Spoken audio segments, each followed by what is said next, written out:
Great. Thank you, Nicola. And just to reiterate again, we're going to answer only the questions related to partnership grants. That's just not to create confusion. So if you have any questions for community grants, please write to help desk and we'll answer through that.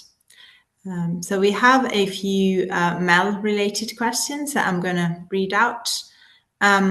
First one is, what is the role of the lead organization in terms of MEL?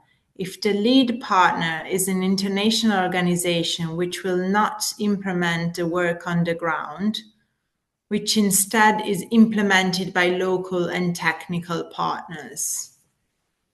That's a great question. So it's really going to be very project dependent. So it's kind of up to you how you want the lead organization to lead on MEL. Obviously, it sounds like in this situation, the local partners will be involved in a lot of the data collection. So it's up to you to decide whether or not your lead organization plays a role in analysis or helping to communicate and workshop your theory of change and log frame. So think about different ways that you would work with your partners there. But obviously the lead organization is responsible for the overall delivery of the project, so they do have a key responsibility in MEL for the project as a whole. Thank you. From the presentation, it appears that you expect proposals to focus on one outcome, right? Our project can have multiple outcomes. So for Ocean, we want your project design to be focused on this one end of project outcome. So we don't want to see multiple outcomes in the format that you submit to us. This is because we want to see a holistic integrated outcome that explains what the outcome of your integrated marine environment and poverty reduction approach will be. The indicators under that can tackle separately how you're measuring your contribution to poverty reduction and your contribution to marine environment and or gender equality and social inclusion. In your theory of change, for example, though, that can be more flexible. So if you want to illustrate the change pathways and show any kind of intermediate outcomes there, you're welcome to use that to better illustrate the change pathways. But in the log frame itself, one project outcome. Many thanks. Are we able to include additional indicators beyond the 5 standard indicators? Yes, so for your project log frame, your indicators are up to you. It's really with the project to design the indicators that are needed for their particular outcome and outputs. You do not need to include the standard indicators in your log frame. These standard indicators are more general and talk to the common objectives of the fund and will be collected in a separate reporting and template. So don't include them in your log frame unless you feel it's specific enough for your needs. In your project log frame, the indicator selection is totally up to you. Then is the guideline of standard indicators available for download? Yes, you'll find the standard indicator guidelines on the FlexiGrant portal. So if you go to the application portal, those are up there in a PDF. Yeah. Should M&E activities be included in the project work plan, for example, surveys? Yeah, that can be included in the project work plan. So as I say, it's going to depend on the level of detail that you're showing in your project work plan. It can be really helpful to show, for example, when you're planning to conduct your baseline survey, if that's a big component of your project, and when you're planning to start an endline survey, if that was also a component of your work. Yeah, so I think it's the main ones you might want to consider including in there. You don't need to include absolutely everything because that might be too high level a detail for the expert committee assessment. Thank you, Nick. Is there a maximum number of countries that we are suggested to work with? What is the maximum? We work with cities. What if we work with multiple cities within a single country? Should the standard indicator be based on the cities? So there's no recommended maximum number of countries to work with. It's about what your project is trying to do. So that's really up to you. You can also have a single country project, and that's not going to affect the assessment process. For cities, we don't need to see a breakdown by city in the standard indicators. If you're interested in tracking the results for cities to understand better for your own monitoring needs, you could include that in your project log frame itself, but not the standard indicators.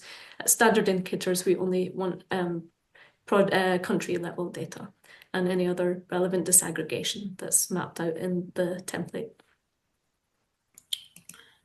Great, thank you. It was mentioned that in the log frames, we should describe 2 to 5 outputs. But given that these are large partnership projects, what if we have more outputs impacts than that? What is suggested to try and cover all elements by combining or to showcase most important elements? We want you to consider the most important elements, so the things that are the key outputs that will help to deliver that end of project outcome that you're aiming towards. So just even if you've got a larger project, it doesn't mean that you need to have more outputs. You might just consider grouping sort of related outputs. We don't need to see if you're working on a very large project, typically you wouldn't have an output as just a publication, for example, that you might see in a smaller project. So scale it to the size of your project, but please don't go beyond 2 to 5 outputs, because the more that you add there, the more burdensome it becomes for you to monitor your project and communicate effectively what you've been managing to achieve. Thank you, Nicola. And then we have a couple of finance-related questions. So one is, please explain what information is needed for the financial account of the lead organization. Can letter mentioning the total income as an amount for the past 2 years? So for partnership grants, you need to submit audited financial accounts covering 3 years. So we are aware that accounts for 2024 are very unlikely to be ready in time. So we suggest you submit accounts for 2023, 2022, and 2021. But these need to be full, complete financial accounts, and they need to be audited. And if you fail that, you'll be deemed not eligible. And then there's also another question on financial aspects. What does the known subgranting rule included in the finance guidance document mean for implementing partners? How should the lead organization include local organization if subgrants are not allowed? So you are allowed and encouraged to pass funds to your partner organization, and for partnership grants, you are required to have partners. You must have at least one partner in each primary country.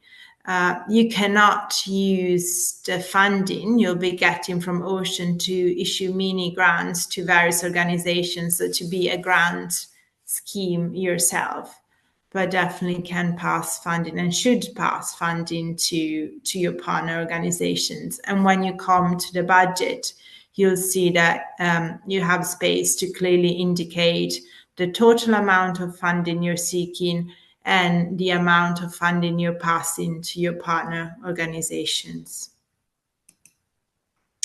Can an organization be a downstream partner, so not lead, or more than one bid? So there's no limit to the number of applications that you can be lead organization on, and also you can be a partner organization in multiple proposals.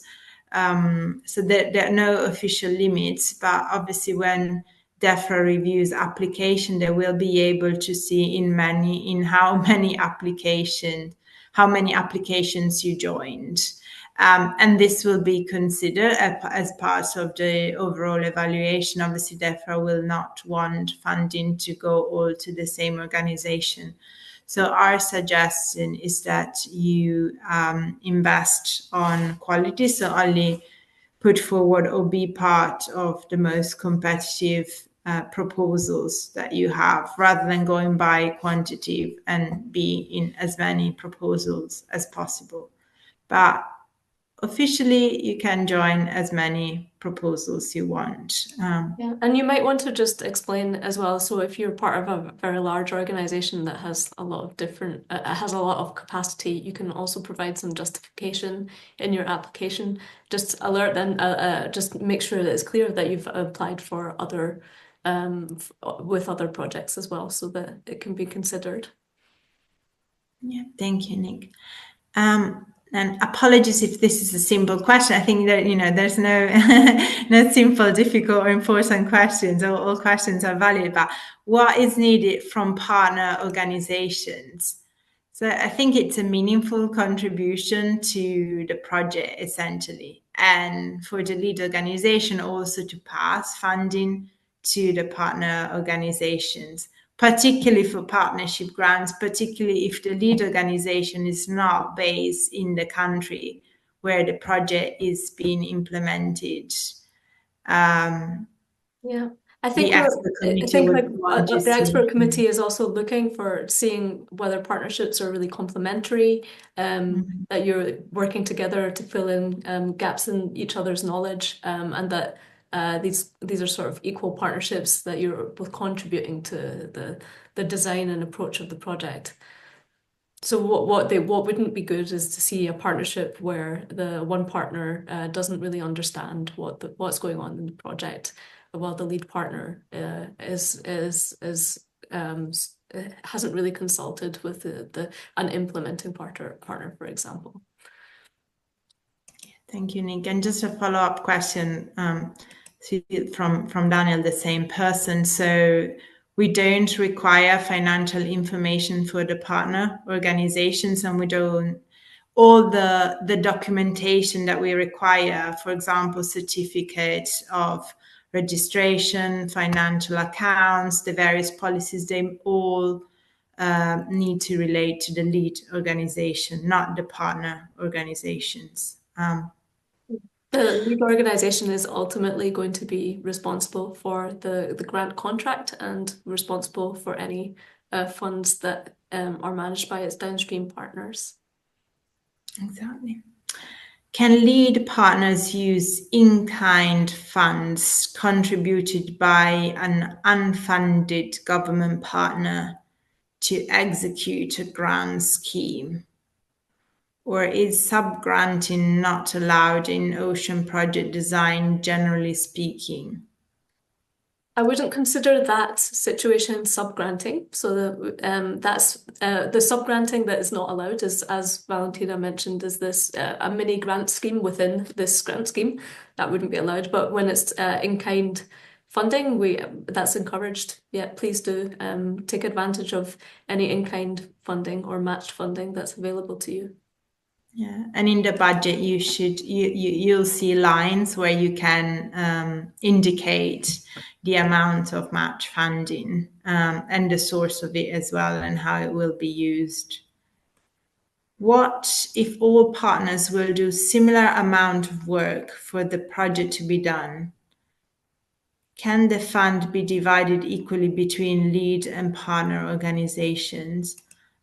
Yes, there are no rules around this. I think the expert committee, as part of the evaluation, will make sure that each organization, could be lead organization or partner organization, has sufficient amount of funding to do the activities that they're planning to do as described in the proposal.